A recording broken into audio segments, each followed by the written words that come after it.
I'm just going to begin by reading some verses from Genesis chapter 47. Joseph went and told Pharaoh, "My father and brothers with their flocks and herds and everything they own have come from the land of Canaan and are now in Goshen." He chose 5 of his brothers and presented them before Pharaoh. Pharaoh asked the brothers, "What is your occupation?" "Your servants are shepherds," they replied to Pharaoh, "just as our fathers were." They also said to him, "We have come to live here for a while because the famine is severe in Canaan, and your servants' flocks have no pasture. So now, please, let your servants settle in Goshen." Pharaoh said to Joseph, "Your father and your brothers have come to you, and the land of Egypt is before you. Settle your father and your brothers in the part of the land, and the best part of the land. Let them live in Goshen, and if you know of any among them with special ability, put them in charge of my own livestock." Then Joseph brought his father Jacob in and presented him before Pharaoh. After Jacob blessed Pharaoh, Pharaoh asked him, "How old are you?" And Jacob said to Pharaoh, "The years of my pilgrimage are 130. My years have been few and difficult, and they do not equal the years of the pilgrimage of my fathers." Then Jacob blessed Pharaoh and went out from his presence. So Joseph settled his father and his brothers in Egypt, and gave them property in the best part of the land, the district of Ramesses, as Pharaoh directed. Then I'm going to read from verse 27 to verse 31. Now the Israelites settled in Egypt, in the region of Goshen. They had acquired property there, and were fruitful, and increased greatly in number. Jacob lived in Egypt 17 years, and the years of his life were 147. When the time drew near for Israel to die, he called for his son Joseph, and said to him, "If I have found favor in your eyes, put your hand under my thigh, and promise that you will show me kindness and faithfulness. Do not bury me in Egypt. But when I rest with my fathers, carry me out of Egypt, and bury me where they are buried." "I will do as you say," he said. "Swear to me," he said. Then Joseph swore to him, and Israel worshipped as he leaned on the top of his staff. I'm going to think about 3 things. God's people are pessimists, God's people are pilgrims, and God's people are to be practical. So firstly, God's people are pessimists. If you were asked to ask the general public what belief is at the centre of Christianity, I guess most people would respond with life after death. Christians have a largely optimistic view of death, believing that death is not the end. The idea of life after death is attractive to many, even if they dismiss it as no more than wishful thinking, a fairy tale hope. To be a Christian is to be optimistic, a happy ever after thinker, who uses positive thinking to protect themselves from life's pains. If that is true, what on earth do you do with the likes of Jacob? For the Jacob we meet in these verses is a bit of a Victor Meldrew character, a bit of an Eeyore, a bit of a droopy, the very opposite of happy and optimistic. Jacob's encounters with loss and suffering have led him to believe that life is one big downhill journey. Just going to quote from 3 of the things he says between Genesis chapter 37 and 44. Jacob says, "I will continue to mourn until I join my son in the grave. You will bring my grey head down to the grave in sorrow. You will bring my grey head down to the grave in misery." Jacob is a little bit like Eeyore, who wakes up every day and says, "Good morning, Pooh Bear," if it is a good morning, which I doubt. Like Eeyore, Jacob repeatedly believes tomorrow will bring with it a worsening of his own suffering. And, in the end, Jacob's pessimistic view of life is proved right. When asked to summarize his life, Jacob replies, "My years have been few and difficult." Jacob's life has been short on joy and full of misery. And then, when Jacob arrives in Egypt, at the 5-star all-exclusive hotel where he'll experience some degree of comfort and prosperity for the very first time, when Jacob arrives in Egypt, the first question he is asked is this. Verse 8. Pharaoh asked, "How old are you?" Within the first few seconds of arriving in Egypt, Jacob is reminded that his time in Egypt will be short. He's old, and so Jacob's experience of the better side of life will be short-lived. In the words of Droopy, "Finally old enough to do anything I want, too tired to actually do it." Now, I don't mean to cement anyone's pessimism, but I don't think anyone can pretend that Jacob's negative experiences are unique. Some degree of suffering is inevitable for everybody. Sometimes the pattern is a piling up of problems, or leaving one difficulty behind, only to be introduced to another. In the words of Victor Meldrew, "I may be moaning, but I'm always right." Life does have its negative side. And, like with Jacob, this negative side significantly affects how we think and how we feel. So let's go through the options. Solution A, optimism. Focus on the positives and use something to protect yourself from the negatives. Something like religion, escapism, or pleasure. Solution B, pessimism. Focus on the negatives and encourage everybody else to confront the negatives of life too. So, should we be optimistic or pessimistic? Is there some grain of truth in Jacob's outlook that might actually help us when we face bad things? Well, the Christian faith is based around 2 core beliefs. Belief 1, life after death, and belief 2, life before death. If you read the last 2 pages of the Bible, you'll read about the life after death that Christians have to look forward to. But if you read the first 2 pages in the Bible, you'll read about life before death. You'll learn about the world that God created before death entered it. Life as God intended it to be.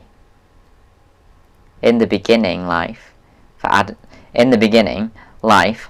and Eve was characterized by joy and positive experiences. For Adam and Eve got to enjoy the good that God created, and there was no death or any negative thing to take that joy away. This was life before death. Life before death entered the world. Life as God intended it to be. For this reason, a certain degree of frustration, sadness, pessimism even, about life now is healthy. Death is not natural. No matter how normal and familiar death is to us, we should always grieve it. Like Jacob, who describes himself as full of sorrow over the death of his wife Rachel.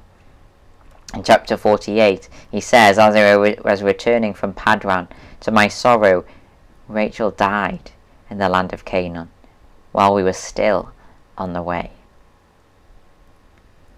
Like Jacob's sons, who mourned over their dad's death for many days. In chapter 50, verse 10, when they reached the threshing floor of Atad, near the Jordan, they lamented loudly and bitterly. And there Joseph observed a 7-day period of mourning for his father. the right reaction to suffering and difficulty is sadness and frustration.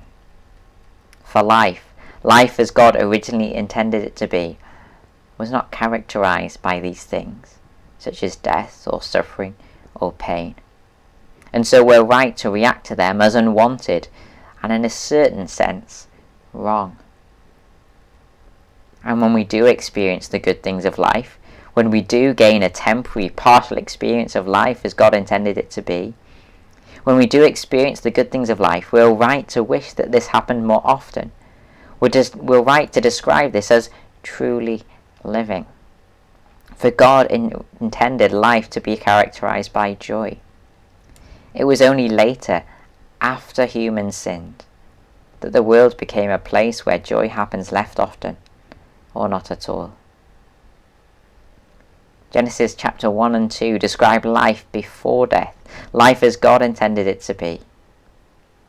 And this is the only worldview, this is the only set of beliefs that allows room for a healthy degree of negativity.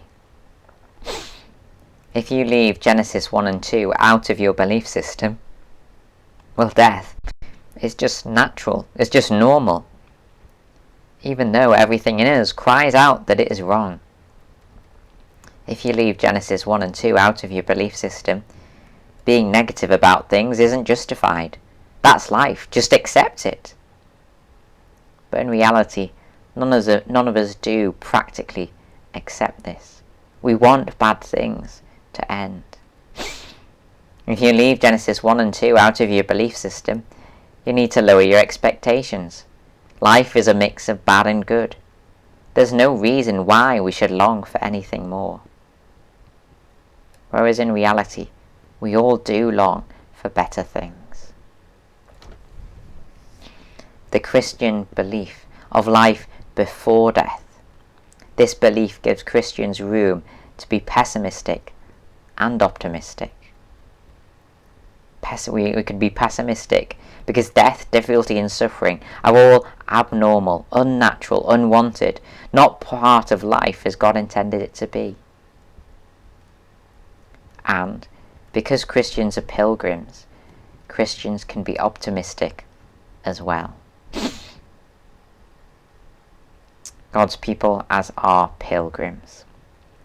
Notice in verses 8 and 9 how Jacob describes his life. Pharaoh asked Jacob, "How old are you?"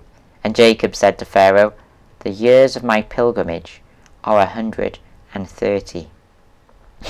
Or, in the more word-for-word ESV translation, Pharaoh said to Jacob, "How many are the days of the years of your life?"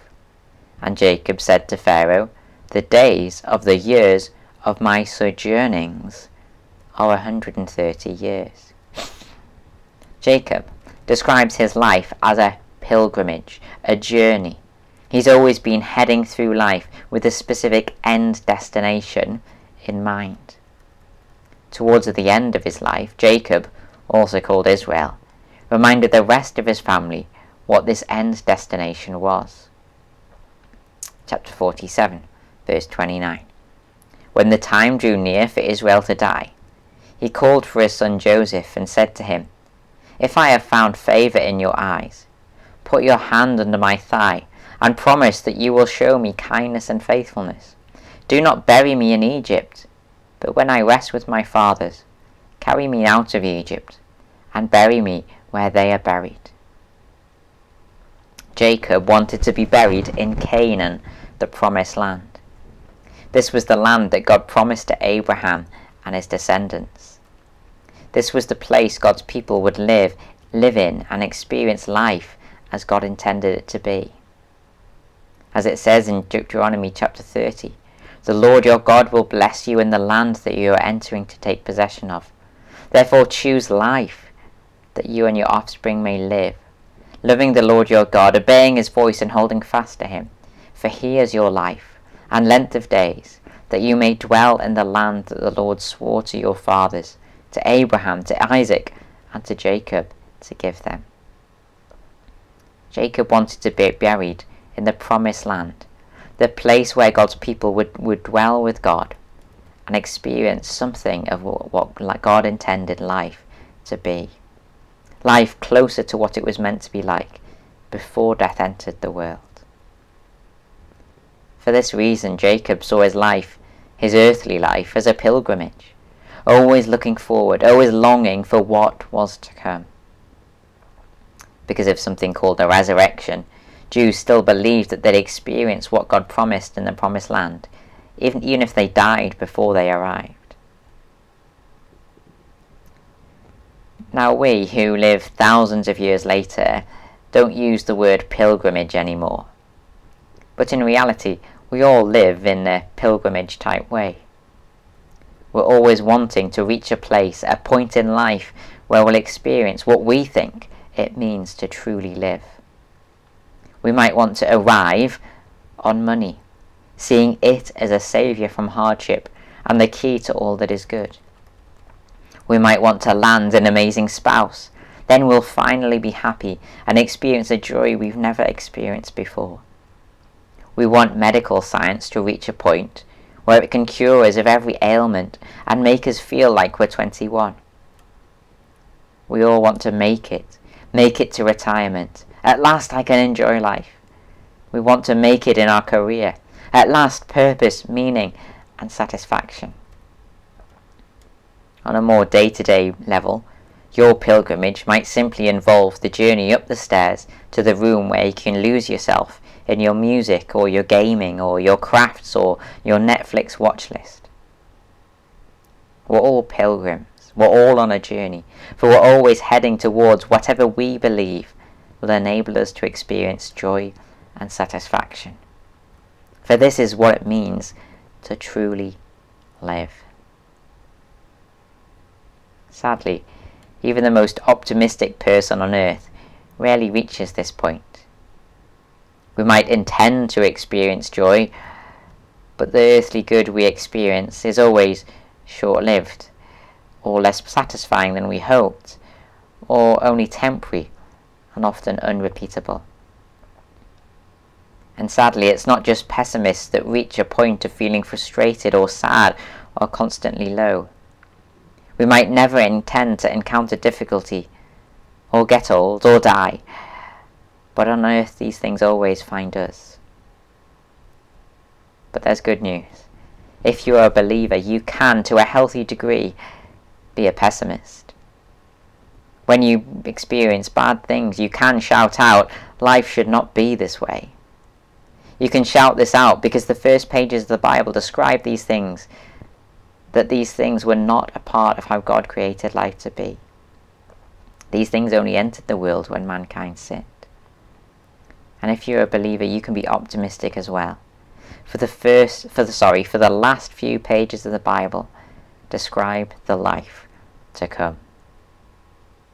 The last chapter of the Bible describes a book called the Book of Life. The third last chapter of the book of the Bible describes a book called the Book of Life. This book contains the name of all God's people. These people will be raised, resurrected to experience life as God intended it to be. The second last chapter of the Bible describes what won't be a part of this new life. These things include death, mourning, crying, and pain. And then the very last chapter of the Bible describes all God's people as having access to the tree of life. Revelation chapter 22 verse 4 says, on each side of the river stood the tree of life, bearing 12 crops of fruit, yielding its fruit every month. In picture language, this verse describes how all God's people will have access to this tree, how all God's people will experience life as God intended it to be. No matter how much or little good they enjoyed in their earthly existence, God's people will experience life as God intended it to be. And this experience is to be eternal. So option A, be an earth-only pilgrim. Keep clinging on to the idea that something on earth will enable you to experience the type of joy and satisfaction that we all long for. Or option B, be a pilgrim like Jacob. someone who was convinced of God's promise to bless his people, even if this meant waiting till after the grave. So God's people can be pessimists, God's people are pilgrims, and God's people are to be practical. Talking about the future that Christians have to look forward to can often seem a little irrelevant. It's a nice thought, a nicer thought when death arrives or when death gets nearer, but not very practical or relevant to how you and I think and live today. And yet Jacob presumably wanted his future hope to shape how his sons thought and lived their everyday lives. Chapter 49, verse 29. Then he, Jacob, gave them, his sons, these instructions. I am about to be gathered to my people. Bury me with my fathers in the cave in the field of Ephron the Hittite, the cave in the field of Machath-beleth near Mamre in Canaan, which Abraham brought along with the field as a burial place from Ephron the Hittite. There Abraham and his wife Sarah were buried. There Isaac and his wife Rebekah were buried, and there I buried Leah. The field and the cave in it were brought from the Hittites. When Jacob had finished giving instructions to his sons, he drew his feet up into the bed, breathed his last, and was gathered to his people. Practically speaking, Jacob could have asked one of his sons to bury him in the promised land, while the rest remained back in Egypt. But it would seem that Jacob wanted all his sons to make the journey, so that all of them would remember where their hopes as God's people lay. Yes, after 17 years, Egypt felt like home, but Egypt was not their ultimate home, the place where they'd experienced true peace and joy and satisfaction. Yes, they had experienced good things in Egypt, but God's blessing in the promised land would be more. In other words, they were to remember where their hopes and priorities lay, not in Egypt, but the promised land. Likewise, we need the practical reminders of the New Testament. These practical reminders of our true home, the true place of satisfaction and joy that Christians have to look forward to in the future. Paul says in the book of Philippians, their God is their stomach, and their glory is in their shame. Their mind is set on earthly things, but our citizenship is in heaven. Paul describes people as living life like it is one big Netto trolley dash, frantically running around the supermarket called life, and grabbing hold of every good thing that they can. Now think how you'd walk through Netto differently if you knew that you had an unlimited gold card to Marks and Spencer's. Sure, you might grab a few things from the shelves of Netto, but you'll not kill yourself in the process, or choose Netto's basic cornflakes over Marks and Spencer's crunchy nut. Likewise, Christians might enjoy many earthly things and invest in some energy in earthly priorities. But because Christians know that they've already got something much better to look forward to, something even better than Netto, because Christians have the Marks and Spencer's heavenly experience to look forward to, earthly priorities sometimes take a back seat. For example, as a Christian, you might choose a slightly lower standard of living in order to invest money elsewhere. As a Christian, you might invest in church, evangelism, or other people, even though this cuts into your limited free time to do the types of things that you enjoy. As a Christian, you might not make comfort, pleasure, or entertainment your number one priority, because you know that other things, future things, are more eternally significant. Sure, this type of life might not sound the most appealing at first, but Paul reminds us why it is.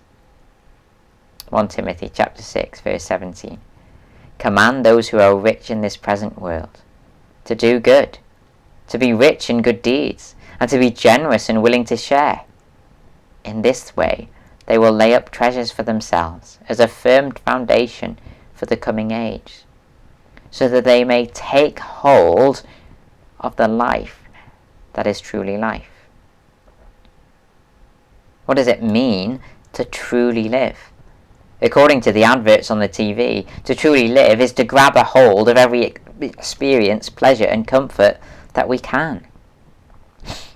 But Paul reminds us that true life, true joy and satisfaction will be experienced to a much greater degree in the life to come. In other words, if you sacrifice some degree of time or pleasure or wealth for godly purposes, you won't miss out long term. You won't have missed out on what it means to truly live. For life, true life will be experienced in the life to come. But what about if you have less of life's good things to share and be generous with? What practical relevance does all this have to you? Well, notice the difference between the burial Notice the difference between the burial of Jacob and Joseph and the burial of the typical Egyptian. Chapter 50, verse 24.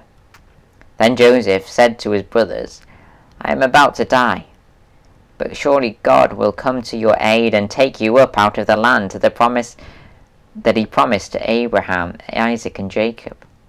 And Joseph made the Israelites swear an oath and said, God will surely come to your aid, and then you must carry my bones up from this place.